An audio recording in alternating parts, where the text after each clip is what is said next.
Good afternoon, teenagers. This is Mr. Williams, and I need to talk to you today about complex fractions and inverse relationships. So, complex fractions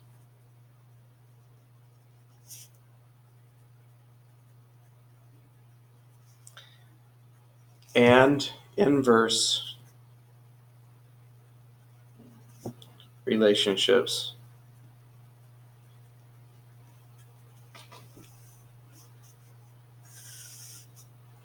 I'm going to talk about complex fractions first. Let's say that I had a pizza and I divided it into 4 slices, and I took 1 slice. That would be 1/4 of a pizza. If I took a pizza and I only divided it into 2 slices, that would be 1/2 of a pizza. Now things are going to get tricky. What if I took a pizza and I cut it into just 1 slice? Well, that's the same thing as not cutting it at all. So my whole pizza is now the slice. That's 1/1. You see that I've been cutting in half each time in the denominator. 4 got cut in half to 2. 2 got cut in half to 1. Now we're going to follow the logic, the same logic. 1/1/2. This is where things become troubling at first.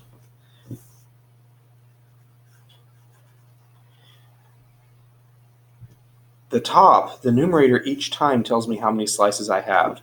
How many slices am I going to have? I'm going to have 1 slice. The bottom tells me how many slices I cut my pizza into. So here I cut it into 4 pieces. Here I cut it into 2 pieces. Here I cut it into 1 piece. I can't go any lower and just have 1 pizza. I'm going to have to have more than a pizza now. So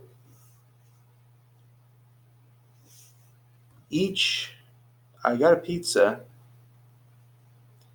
but my pizza is only 1/2 of a slice, and I'm going to have 1 whole slice. So 1 slice, the definition of 1 slice has now changed. 1 slice is now 2 pizzas.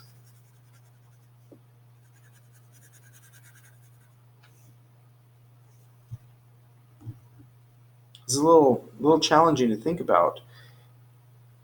My definition of what constitutes 1 slice is different. I have cut my pizza, my basic pizza is now half of a slice, and I want 1 whole slice. Well, if a pizza is half of a slice and I want 1 whole slice, I'm going to need 2 pizzas to make a whole slice now. I'm going to quickly run out of room, so let me just go over here. Let's think about 1/3. 1/1/3.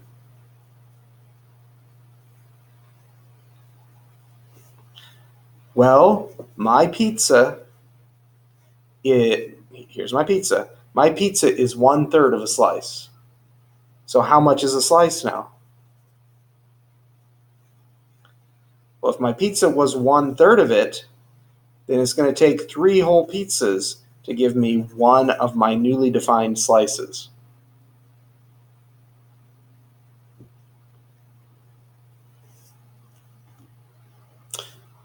Let's do something even harder. Let's say I had 1/5/3. Okay. That means that my pizza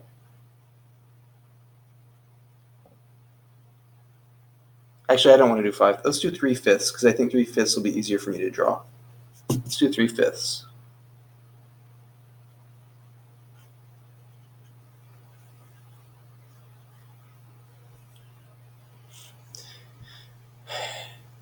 This says that my pizza is 3/5 of one slice.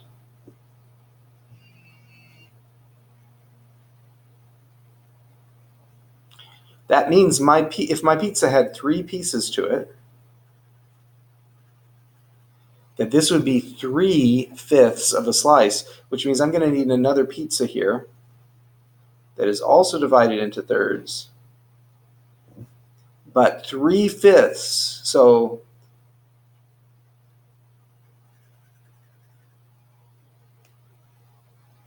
this is, I want one whole slice. This is 3/5 of a slice. So I'm going to need 2 more altogether.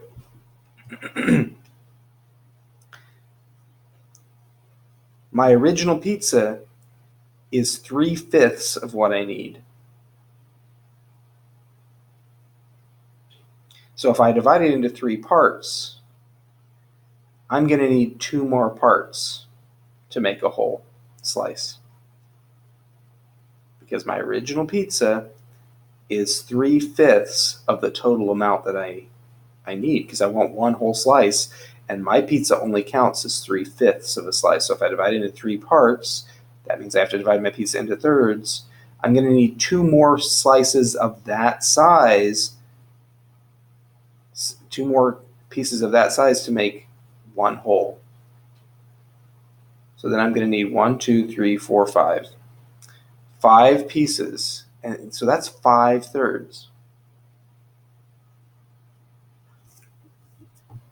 You know, your math teachers always tell you that you just multiply by the reciprocal of the denominator on the top and the bottom. So your math teacher would tell you something like, oh, this is a fraction in the denominator. You can't have that because it's against the rules of math. So you multiply by the reciprocal on the top and bottom, and you get, so 2 cancels with 2, and 1 cancels with 1, so you get 2 in the top. You multiply by the reciprocal on the top and the bottom. 3 over 1, 3 over 1. This cancels, that cancels. You're going to get 3. Multiply by the reciprocal on the top and bottom, 5/3.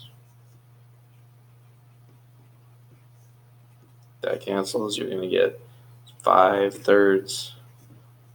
And that's true, that 1 over 3/5 is 5/3.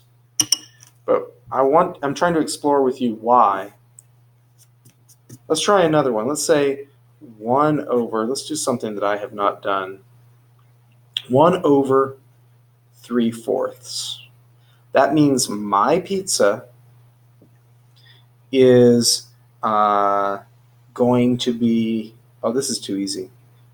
I'm going to divide my pizza into 3 parts, but one whole is I've only, with my pizza, I only have 3/4 of a whole. So for a whole now, I'm going to need another 1, 2, 3. I'm going to need another third. Let's try something harder. Let's say 1 over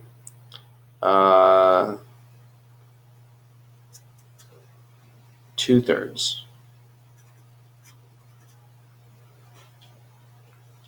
So that means my pizza, if I divide it into 2 slices, and I have both of those slices, is still only 2/3 of a whole pizza. So I guess that doesn't sound right. My pizza, if I divide it in half, these 2 slices are only 2/3 of one whole. So I'm going to need another third to make a whole.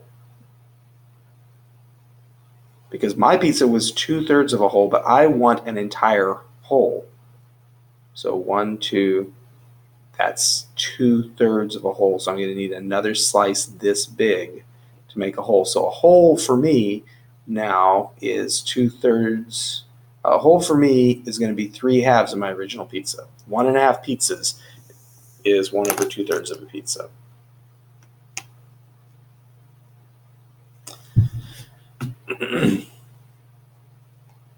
I hope this is helpful.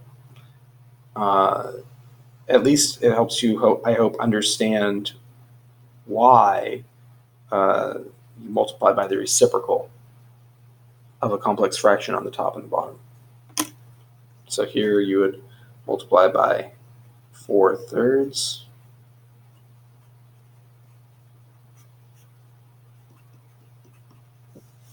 And here you would multiply by 3/2.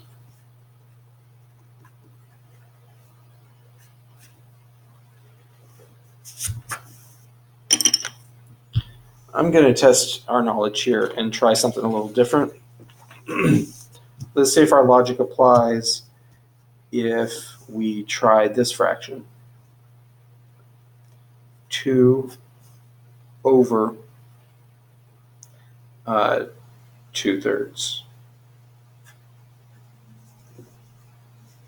So this means that my one pizza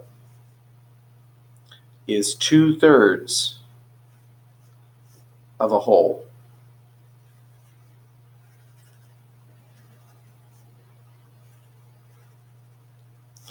So the number in the bottom means that my original pizza is 2/3 of a whole. So a whole is now defined as 1.5 pizzas. So that's a whole. This is a whole. Well, it's not a whole pizza, but it's a whole for the purposes of this fraction. So 1.5 pizzas is a whole, whatever, for the purposes of this fraction. How many wholes do I want? I want 2. So I'm going to have to double this.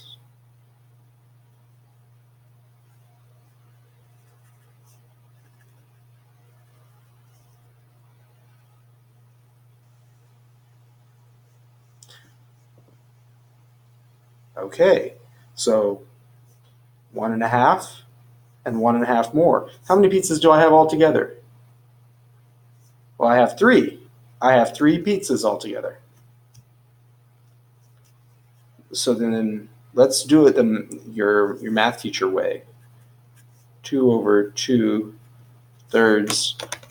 You multiply the top and bottom by the reciprocal of the denominator.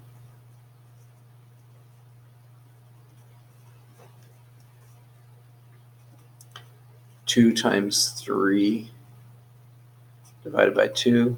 2 in the top and bottom become 1. 3. Oh my goodness, you get the same answer. Look at that. Well, that's good. Let's try something even nuttier.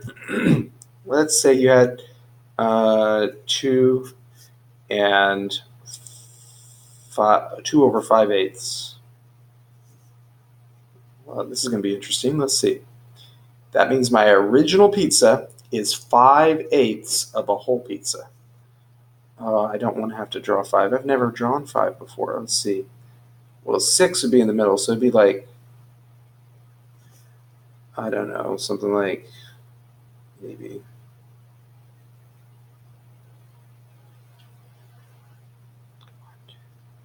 Yeah, that's 5. I don't think I'm doing a very good job. This is probably why I'm not a math teacher. I can't draw all these funky things. 1, 2, 3, 4, 5. That's 5. Okay, so this is my original pizza, and it's got 5. I've cut it into 5 bits. It's only 5/8 of a whole. So now I'm going to need another pizza that is in.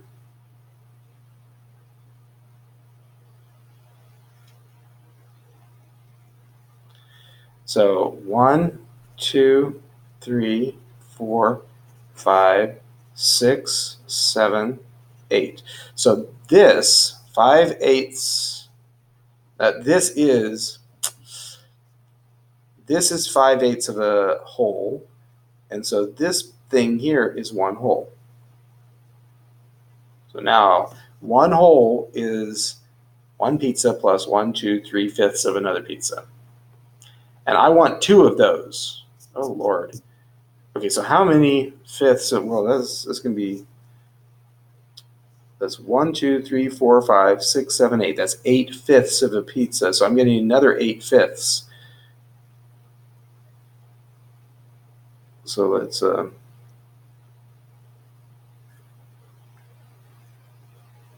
2, 3, 4, 5.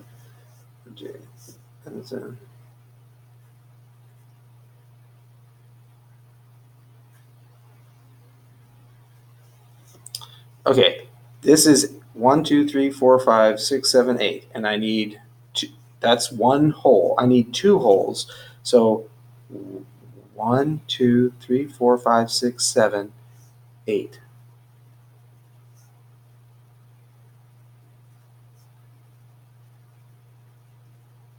This is my second whole.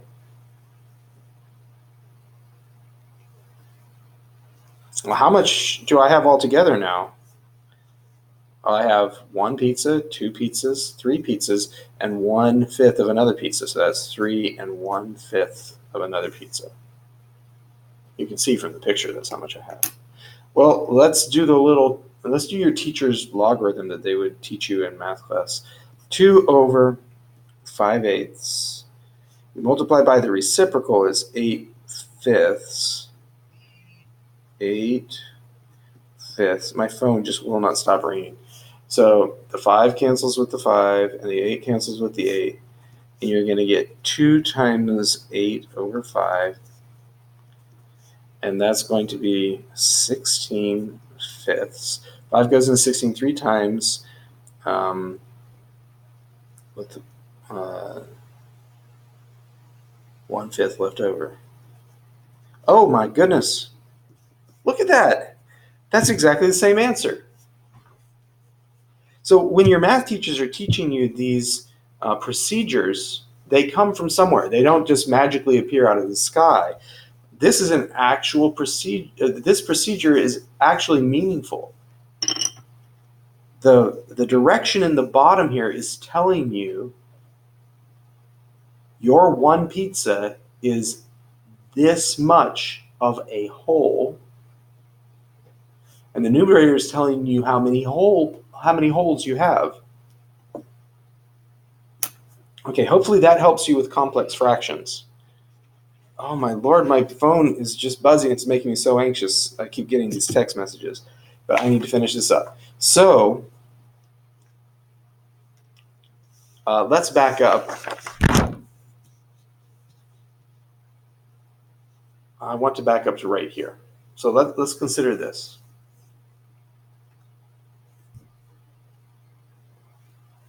My numerator is 1 the whole time. But look what happens to my denominator. My denominator starts out big, but I don't have very much pizza. My denominator gets smaller, but I have more pizza. My denominator gets smaller still, and now I have a whole pizza. That's way more. My denominator gets even smaller from 1 to 1/2, and now I have way more pizza. My denominator gets smaller, and I even have more.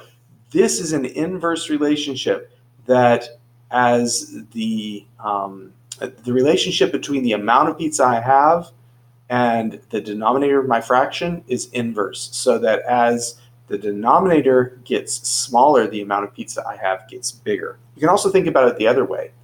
If I were to start here and go up, when my denominator is very small, I have a lot of pizza. But as my denominator gets bigger and bigger and bigger and bigger, I have less and less pizza. So an inverse relationship is when two quantities are related such that as one goes up, the other goes down. For example, x is equal to vt. So v is equal to x over t. So my velocity is equal to distance divided by my time.